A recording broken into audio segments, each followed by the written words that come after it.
नमस्कार, मैं आचार्य आलोक आपका एस्ट्रोलॉजी विद आचार्य आलोक से स्वागत करता हूं। अभी तक अगर आपने मेरा चैनल सब्सक्राइब नहीं किया तो ज़रूर से करें, लिंक नीचे आता है।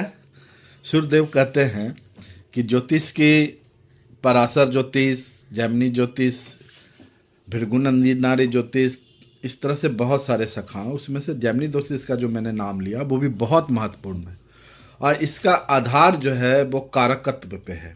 आरूढ़ लग्न होते हैं इसमें। देखिए, पहले कारक तत्व समझिए क्या होता है। जैमिनी दो ऋषि ने कहा कि जो ग्रह जन्म के समय सर्वाधिक अंश का होकर आपके कुंडली में बैठता है वो आत्मकारक 30 डिग्री होती है।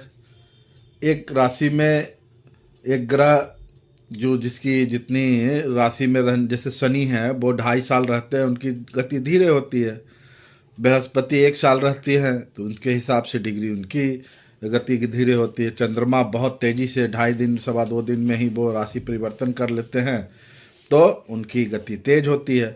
लेकिन फिर भी जन्म के समय जो सर्वाधिक अंश लेके ग्रह आपके कुंडली में बैठा वो आत्मकारक हो जाता है। अब आत्मकारक ग्रह जो होता है वो आपके कुंडली के तो ड्राइवर होता है, आपके जीवन का भी है। बट ऑब्वियस जो आप हैं वो तो आपकी कुंडली ही है। आत्मकारक ग्रह अगर शुभ हो, चंद्रमा अगर शुक्ल पक्ष का हो और वो आत्मकारक बन जाए तो आप में मानवीय संवेदनाएं, भावनाएं, कवित्व और बहुत इमोशन, ये सब जो ना बहुत ज़्यादा ड्रिव करेगा आपके जीवन को। इस तरह से बुध है तो बुद्धि, व्यवसाय के बारे में आपका जीवन थोड़ा सा झुका रहेगा।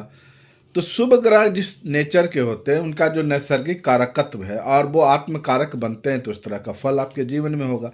बृहस्पति आत्मकारक है तो आपको वेद वेदांग, धर्म और ज्योतिष और इसके साथ जितने भी दर्शन है वो सबका रुचि आपके जीवन में आ जाएगा। व्यवसाय भी निर्धारित आत्मकारक और अमात्य कारक मिलके करते हैं। अमात्य कारक आत्मकारक से कम अंश वाला एक ग्रह होता है। नेक्स्ट, तो आपकी कुंडली में कौन सा आत्मकारक ग्रह है, कौन अमात्य कारक ग्रह है, इसकी जानकारी अगर चाहिए तो कुंडली विवेचन करवाइए और ज़रूर करवानी चाहिए। ये आपके बहुत सारे प्रश्नों का जवाब देता है।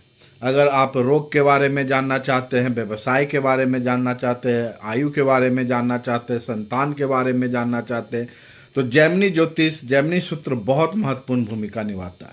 इसी तरह से आरूढ़ लग्न इसका महत्वपूर्ण अंग है, उसके बारे में मैं बताऊंगा।